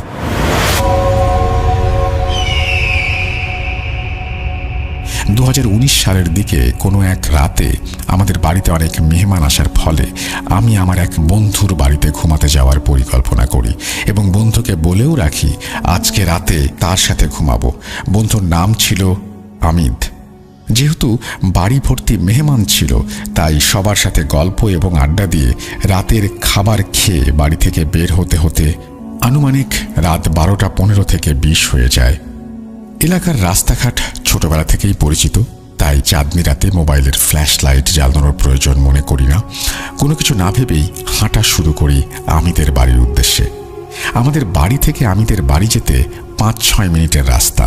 আমাদের বাড়ির সাথেই পিচ ঢালা রাস্তা, এবং আমিদের বাড়িতে যেতে হলে পিচ ঢালা রাস্তা দিয়ে মাটির রাস্তায় কিছুটা হাঁটতে হয়। যেখান থেকে পিচ ঢালা রাস্তা শেষ এবং মাটির রাস্তা শুরু, ঠিক ওই স্থানে একটি চলমান শ্মশান ঘাট রয়েছে, এবং মাটির রাস্তার পাশ দিয়ে সারি সারি বড় বড় অনেকগুলো তাল গাছ রয়েছে। আমিদের বাড়িতে যেতে হলে ওই শ্মশানের এবং তাল গাছগুলির পাশ দিয়ে যেতে হবে। আমি পিচ ঢালা রাস্তা শেষ করে মাটির রাস্তা দিয়ে হাঁটা শুরু করলাম। শ্মশান পেরিয়ে যখনই তাল গাছের কাছে গেলাম, ঠিক তখনই আমার নাম ধরে তাল গাছের ওপর থেকে কেউ যেন ডাক দিল, কিন্তু আমি পেছন ফিরে তাকাইনি। আমি হাঁটার গতি আরো বাড়িয়ে দিলাম। যখন আরেকটু সামনে আসলাম, তখন মনে হলো পেছনে ঝড় বয়ে যাচ্ছে। তখন আমার হাত পা ভয়ে ঠান্ডা হয়ে আসলো, শরীর ঘামে ভিজে গেছে। লক্ষ্য করলাম একটু সামনে এগোতেই আবার সেই একইভাবে কেউ আমার নাম ধরে ডাক দিল, কিন্তু তখন মনে হলো ওই ভয়েসটা আস্তে আস্তে চুপ হয়ে গেল। যেমনভাবে একজন মানুষ প্রচুর পরিমাণে চিল্লাতে থাকা অবস্থায় যদি কেউ তার গলা চেপে ধরে সে থেমে যায়, ঠিক ওই রকম। সাথে সাথে পরিবেশটাও স্বাভাবিক মনে হলো। তখন আমি ফোনের ফ্ল্যাশ লাইট জ্বালাতে গেলে দেখি ফোন বন্ধ হয়ে গেছে। তারপরে ফোনটা হাতে করেই আমিদের বাড়িতে পৌঁছে যাই। আমিদকে ডাক দিতেই আমিদ বলে দরজা খোলা আছে, ভেতরে চলে আসতে। আমি রুমে ঢুকেই বলি, আমিদ পানি নিয়ে আয়। আমিদ আমাকে দেখেই বুঝতে পারে আমার সাথে কিছু একটা ঘটেছে। আমি দ্রুত পানি এনে আমাকে দেয় এবং আমি পানি খেয়ে সব ঘটনা আমিদকে খুলে বলি। একটা বিষয় দেখে আমি খুবই অবাক হয়ে যাই। আমিদের রুমে গিয়ে যখন আমি সময় দেখি তখন রাত 2টার বেশি বাজে। আমিদ আর কিছু না বলে আমাকে ঘুমিয়ে পড়তে বলে। অনেক রাত হয়ে গেছে। তখন আমি দোয়া কালাম পড়তে পড়তে ঘুমিয়ে পড়ি। কিন্তু মজার বিষয় হচ্ছে পরের দিন থেকে আমার কোনোই অসুস্থতা দেখা দেয়নি। এভাবে কিছুদিন যাবার পর আমার খালাতো ভাইয়ের বিয়ে হয়। ভাইয়াদের ঘর ছিল 2টা। বিয়ের 5-6 দিন পর ভাবি দুপুরবেলা একদিন একটি ঘরে শুয়েছিল। ঠিক তখনই দেখতে পায় তার পায়ের কাছে লম্বা পাঞ্জাবি পরিহিত একটি লোক দাঁড়িয়ে আছে। ভাবি কিছু না ভেবে সজোরে চিৎকার দিয়ে রুমের দরজা খুলে দৌড় দিয়ে বাইরে চলে আসে। আমরা ভাবির চিৎকার শুনে সবাই এগিয়ে আসি এবং চিৎকার করার কারণ জানতে চাইলে ভাবি আমাদের সবাইকে খুলে বলে। কিন্তু আমরা তাকে সান্ত্বনা দেওয়ার জন্য বলি, ও কিছু না, হয়তো তোমার দেখার ভুল। আগ্রহবশত তখন আমি বলি, আজকে রাতে এই ঘরে ঘুমাবো একা, দেখি কিছু দেখতে পাই কিনা। যেই কথা সেই কাজ। রাতে একাই ঘুমোতে যাই ঘরে। দোয়া কালাম পড়ে ঘুমিয়ে পড়লাম। মধ্যরাতে এমনিতেই কেন যেন আমার ঘুমটা ভেঙে গেল এবং আমি বুঝতে পারলাম কেউ আমার মাথাটা হাত বুলিয়ে দিচ্ছে এবং সাথে বালিশটা সোজা করে বালিশের ওপর আমার মাথা তুলে দিচ্ছে। এবং অনেক লো ভয়েসে কেউ একজন বলল, আর কোনো সমস্যা হবে না, আমি আর কারো সামনে দেখা দেব না। বলল এই ঘরে কোনো ছোট বাচ্চাদেরকে একা না রাখতে। তখন ভয়ে আমার পুরো শরীর শিউরে ওঠে এবং অতি দ্রুত রুমের লাইট অন করি। দেখি কোথাও কিছু নেই। ভাবলাম মনে হয় স্বপ্ন দেখেছি। এটাও ভাবলাম মানুষ তো ঘুমিয়ে স্বপ্ন দেখে, আমি হয়তো জেগে আছি। যাই হোক, এগুলো সত্যি। ভাবতে ভাবতে অনেক রাত হয়ে যায়। হঠাৎ শুনতে পাই মসজিদে মাইকে ফজরের আজানের ধ্বনি ভেসে আসছে। ঠিক তখনই আমি আবার ঘুমিয়ে পড়ি। সকালে ঘুম থেকে উঠে সবাইকে রাতের ঘটনা খুলে বলি এবং বাচ্চাদের ওই ঘরে কখনো একা রাখতে নিষেধ করি। আমার নানুর ছিল পান খাওয়ার অভ্যাস। আমি নানুর সাথে ঘুমাই। কিছুদিন পরে কোনো এক রাতে প্রতিবেশী এক ভাই নানুর কাছে আসে পান খাওয়ার উদ্দেশ্যে। কিন্তু ওই রাতে আমারও প্রচুর পরিমাণে ঘুম আসে। পান থাকতো আমার রুমে, যেহেতু আমি নানুর সাথে ঘুমাতাম। অন্যদিন হলে ওই ভাইটা পান খাওয়া শেষ হলে চলে যেত, কিন্তু ওই দিন পান খেয়ে নানুর সাথে গল্প শুরু করে। এতে প্রচুর পরিমাণে আমার বিরক্ত লাগে। মন চায় লোকটিকে বাড়ি থেকে তাড়িয়ে দেই। ঠিক তখনই শুনতে পাই ওই ভাইয়ের মায়ের কণ্ঠে তার নাম ধরে একটা ডাক দিল। তখনই নানুর থেকে বিদায় নিয়ে ভাইটি চলে গেল, যেহেতু তার মা তাকে ডাকছে এবং রাতও অনেক হয়ে গেছে। পরের দিন সকালে প্রতিবেশী ওই ভাইটা আমার নানুর কাছে এসে বলল, কাল আমার মা বাড়িতে ছিল না, রাতে আমাকে আমার নাম ধরে ডাক দিল, তাহলে কে? আমি তখন বাড়িতে ছিলাম না। নানু তখন বলল, ও কিছু না, হয়তো শোনার ভুল। এই বলে এড়িয়ে যায়। তারপরে আমি যখন বাড়িতে ফিরি তখন কাল রাতের ওই প্রতিবেশীর বলে যাওয়া ঘটনা নানু আমাকে বলে। আমি কোনো একটা কারণে একটু ব্যস্ত থাকায় কথাটিকে এক কানে শুনে অন্য কান দিয়ে বের করে দেই। এবার আসি মূল ঘটনায়। ডিসেম্বর 2021। প্রতিবেশী একটা ভাইয়ের ছেলে, নাম ইমরান। ইমরান মাদ্রাসায় পড়াশোনা করেছে।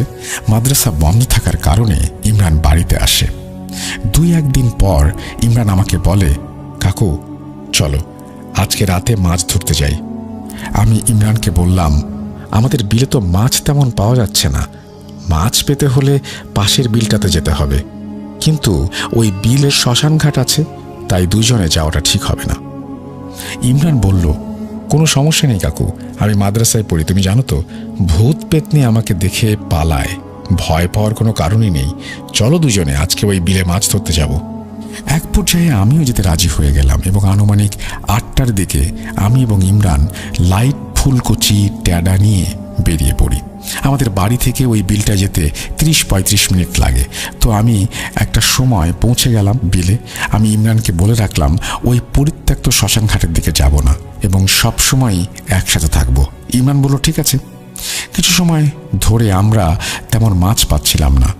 দুজনেই বলি, মাছ যেহেতু ধরতে এসেছি, খালি হাতে ফিরে গেলে চলবে না, যেভাবেই হোক মাছ ধরে নিয়ে যেতেই হবে। আমরা দুজন একটু আলাদা আলাদা হয়ে যাই। আমি পূর্ব দিকে যাই আর ইমরান পশ্চিম দিকে যায়, কিন্তু বেশি একটা দূরে না। হঠাৎ আমি ভালোই মাছ পেতে শুরু করি। আমি লক্ষ্য করি মাছগুলো নড়াচড়া করছিল। শৈল, টাকি এসব মাছ বেশি পাচ্ছিলাম। মাছগুলো সবই বড় বড় আকারের ছিল। এক কথায় ছোট কোনো মাছ পাচ্ছিলাম না। মাছগুলো যেহেতু নড়াচড়া করছিল না, তাই আমি এক পর্যায়ে ফুলকুচি, ট্যাডা রেখে দিয়ে হাত দিয়ে ধরা শুরু করি এবং আমি ভাবি যে অনেক দিন ধরে এই মাছগুলো খাওয়া যাবে। অনেক মাছ পাচ্ছিলাম। হঠাৎ 5-6 হাত বৃত্ত আকারের 1 হাত গভীরতার একটা গর্তে আমার হাত চলে যায়, কিন্তু আমি গর্তটা আগে থেকে দেখতে পাইনি। যখনই আমার পা ওই গর্তে পড়ল, তখনই ওই গর্তের ভেতর থেকে 4-5 কেজি ওজনের একটা বোয়াল মাছ বের হয়ে আসে। আমি দৌড় দিয়ে আবারও দাঁড়িয়ে পড়লাম। আমি দ্রুত ফুলকুচিটা হাতে নিয়ে মাছটি ধরলাম এবং আমার কাছে থাকা ব্যাগে রাখতে গেলাম। আমার ব্যাগটি ছোট থাকার কারণে এবং মাছ বেশি পাওয়ার কারণে ব্যাগটি প্রায় ভরে এসেছিল, তাই বোয়াল মাছটি ব্যাগে রাখতে পারছিলাম না। আমি ভাবলাম ইমরানকে বলবো বোয়াল মাছটি আমার ব্যাগে রাখতে সাহায্য করার জন্য। আমার সামনে সেই পরিত্যক্ত শ্মশান ঘাট, এটা দেখে আমার মনে হচ্ছিল পায়ের নিচে মাটি নেই। আমি এখানে কেমন করে আসলাম? শ্মশানে ছিল জোড়া দুটো তাল গাছ এবং একটা বট গাছ। বট গাছের দিকে তাকাতে আমি যা দেখলাম সেটা দেখার জন্য আমি একেবারেই প্রস্তুত ছিলাম না। আমি দেখলাম মাথাবিহীন একটি অবয়ব আমার দিকে তাকিয়ে আছে এবং দেখতে দেখতে সেই অবয়বটি 3টি হয়ে গেল। আমি কি করব কিছুই বুঝতে পারছিলাম না। কোনো দোয়াই আমার মনে আসছিল না। চিৎকার করতে চাচ্ছিলাম, কিন্তু আমার মুখ দিয়ে কোনো শব্দ বের হচ্ছিল না। দৌড় দিতে গেলাম, আমার পা যেন অবশ হয়ে গেছে। পুরা শরীরে কোনো জ্ঞান নেই। ভয়ে আমি কি করব কিছুই বুঝতে পারছিলাম না। শুধু একটা কথাই মনে আসছিল, আজ হয়তো আমার শেষ দিন। মৃত্যু অবধারিত, কেউ আজকে আমাকে বাঁচাতে পারবে না। ঠিক তখনই দেখতে পেলাম ওই অবয়বটি একটিতে রূপান্তরিত হলো। কালো, লম্বা, বিভৎস এবং প্রচুর দুর্গন্ধযুক্ত। মুখে যেন থ্যাতলানো, চোখ দিয়ে আগুন বের হচ্ছিল। আমি দেখি ওই অবয়বটি হাত বাড়ালো যখন, ঠিক তখনই সাদা পাঞ্জাবি পরিহিত 7-8 ফিট লম্বা একটি লোক ওই অবয়বটির সামনে এসে দাঁড়ালো এবং দুজনের ভেতর কি যেন কথা হচ্ছিল। আমি কিছুই বুঝতে পারছিলাম না, শুধু অসহায়ের মতো তাকিয়েছিলাম। এক পর্যায়ে ওদের মধ্যে কথা কাটাকাটি থেকে মারামারি শুরু হলো। ওইখানে থাকা বটগাছ এবং তালগাছ দুটিতে প্রচুর পরিমাণে ঝড় বইতে শুরু করলো। আমি আর নিজেকে সামলাতে পারলাম না। এরপরে আমার আর কিছু মনে নেই। যখন আমার জ্ঞান ফিরল তখন আমি নিজেকে আবিষ্কার করলাম ওই বিল থেকে আমাদের বাড়ির মাঝামাঝি একটি রাস্তায়। চোখ মেলতেই দেখলাম ইমরান দোয়া কালাম পড়ে আমাকে ফুঁ দিচ্ছে এবং ওর চোখ দিয়ে পানি পড়ছে। তখন আমি ইমরানকে বললাম, আমি এখানে আসলাম কেমন করে? ইমরান বলল, আমি তোমাকে অনেক খুঁজেও কোথাও না পেয়ে একাই বাড়ি যাওয়ার সিদ্ধান্ত নেই। আমি যখন এইখানে আসলাম তখন শুনলাম তুমি পেছন থেকে ইমরান বলে ডাক দিচ্ছ। আমি লাইট মারার সাথে সাথেই তুমি মাটিতে পড়ে গেলে। আমি দ্রুত তোমার পাশে গিয়ে 4-5 মিনিট দোয়া পড়ে ফু দিলে তুমি চোখ খুললে। কি হয়েছিল তোমার সাথে, আর তুমি এমন কেন করছিলে? ইমরানের কোনো প্রশ্নের উত্তর না দিয়ে বললাম, তাড়াতাড়ি বাড়ি চলো। যখনই বাড়ির উদ্দেশ্যে রওনা দিলাম তখনই দেখলাম ব্যাগ ভর্তি মাছ এবং বোয়াল মাছটি আমার গামছা দিয়ে বাঁধা। আরেকটি বিষয় খেয়াল করলাম, আমার শরীর জ্বরে পুড়ে যাচ্ছে। অনেক কষ্টে বাড়ি আসলাম। তারপর সবাইকে শুরু থেকে শেষ পর্যন্ত ঘটনা খুলে বললাম। তখন আব্বু এবং নানু আমাকে ছোটবেলার সেই হুজুরের কাছে নিয়ে যায়। হুজুর তখন তাহাজ্জুদের নামাজ পড়ার জন্য বাইরে থেকে অজু করে ভেতরে ঢুকছে। ঠিক তখনই আমরা হুজুরের বাড়িতে উপস্থিত হয়ে গেলাম। হুজুর আমাকে দেখেই কিছু না বলে ভেতরে চলে যেতে বলল। আমরা ভেতরে চলে গেলাম। তখন আব্বু আমার সাথে ঘটে যাওয়া ঘটনাটি বলতে শুরু করলো। তখন হুজুর বলল, আমাকে কিছুই বলা লাগবে না, এবং আমাকে উদ্দেশ্য করে বলল, তোমার মনে আছে অনেকদিন আগে তুমি যখন রাতে ঘুমানোর জন্য আমিরদের বাড়ি যাচ্ছিলে তখন কি হয়েছিল? আমি জবাবে বললাম, মনে আছে। তখন হুজুর বলল, একটা দুষ্টু জিন তোমার পিছু নিয়েছিল। ঠিক তখনই একটা ভালো জিন তোমাকে ওই দুষ্টু জিনের কবল থেকে রক্ষা করে। তোমার একদিন রাতে অনেক ঘুম পাচ্ছিল, কিন্তু তুমি একজনের জন্য ঘুমাতে পারছিলে না। তখন ওই লোকটি যাতে এসে খোশ গল্প না শুরু করে, ওই লোকটির মায়ের কণ্ঠে কেউ একজন তাকে ডাক দেয় ওটাও সেই জিনের কাজ ছিল। আবার একদিন রাতে ঘুমিয়েছিলে, হঠাৎ তোমার ঘুম ভেঙে যায়, তোমার মাথায় কেউ হাত বুলিয়ে দিচ্ছিল, তোমার সাথে কথা বলছিল, ওটাও সেই জিনের কাজ ছিল। আজকে যখন তুমি প্রথমে মাছ পাচ্ছিলে না, তখন শ্মশানে থাকা একটা জিন তোমার পিছু নেয়, তোমাকে ভুলিয়ে ইমরানের কাছ থেকে আলাদা করে ফেলে, ধীরে ধীরে ওই শ্মশানের কাছে নিয়ে যায়। শ্মশানে থাকা দুষ্টু জিনের উদ্দেশ্য ছিল তোমাকে মেরে তোমার রক্ত খাওয়ার, কারণ ওই জিন সাধারণত পশু পাখির রক্ত খায়। একই সাথে ওই জিনটি অনেক দিন অনাহারে ছিল। যখনই ওই জিনটি তোমার কাছে যেতে গেল, তখনই হামজা চলে আসে। হামজা হচ্ছে সেই ভালো জিনটি যে তোমাকে সাহায্য করে। হামজা প্রথমে ওই নরপিশাচটির কিছু করতে চায়নি, কিন্তু ও কিছুতেই বুঝতে চাচ্ছিল না। অবশেষে সেই নরপিশাচটিকে সে মেরে ফেলে। তুমি যখন জ্ঞান হারিয়ে পড়েছিলে, তখন হামজা তোমাকে তুলে নিয়ে ইমরানের পেছনে গিয়ে তোমার কণ্ঠে ইমরানকে ডাক দেয়। ইমরান পেছনে ফিরতেই লাইট মেরে তোমাকে খুঁজে পায়, আর তখনই তুমি মাটিতে পড়ে যাও। আমি হুজুরকে বললাম, হামজা কি আমার সাথে থাকে? উত্তরে হুজুর বলল, তোমাকে ছোটবেলায় যখন চিকিৎসা করার জন্য আমার কাছে নিয়ে আসা হয়, তখন হামজা আমার ছাত্র ছিল। ওর বাড়ি পাকিস্তানে। হামজা তোমাকে দেখে আমাকে বলে, হুজুর আপনি অনুমতি দিন, এই ছেলের সাথে আমি থাকতে চাই। সামনে ওর অনেক বিপদ আসছে, আমি ওকে বিপদ থেকে উদ্ধার করতে চাই। আমি হামজাকে অনুমতি দেই। সেই থেকে হামজা তোমার সাথেই আছে। আমরা সবাই শুধু হুজুরের মুখের দিকে এক দৃষ্টিতে তাকিয়েছিলাম, হুজুরের কথা শুনছিলাম। হুজুরের কথা শেষ হলে এক গ্লাস পানি পড়া দিয়ে তিনি আমাকে খেতে বলেন। আমি পানি পড়া খাওয়ার সাথে সাথেই জ্বর চোখের নিমেষেই উধাও হয়ে যায়, এবং হুজুর আমাদেরকে চলে যেতে বললেন। আমরা চলে আসব, এবং দুঃখের বিষয় হুজুর এখন আর আমাদের মাঝে নেই। কিছুদিন আগে এই পৃথিবীর মায়া ত্যাগ করে তিনিও পরপারে পাড়ি জমিয়েছেন। এই ছিল আমার ঘটনা, তাই বলে তিনি তার ঘটনা শেষ করেছেন। ধন্যবাদ আপনাকে আপনার এই চমৎকার ঘটনাটির জন্য। ঘটনাটি অনেক বেশি ইন্টারেস্টিং। আশা করছি যে আপনাদের সবার ভালো লেগেছে, এবং আমাদের ইমেল অ্যাড্রেস russell.bhoot.com@gmail.com। দেরি না করে আপনার প্রিয় ঘটনাগুলো পাঠিয়ে দিন আমাদের কাছে, সবচেয়ে ভয়ঙ্কর ঘটনাগুলো পাঠিয়ে দিন আমাদের কাছে। আমরা প্রচার করতে চাই একটার পর একটা। আমাদের কমেন্ট সেকশানে আপনাদের কমেন্ট চাই। আমাদের ঘটনা ভালো লাগলে থামস আপ দেবেন, সেটাও চাই।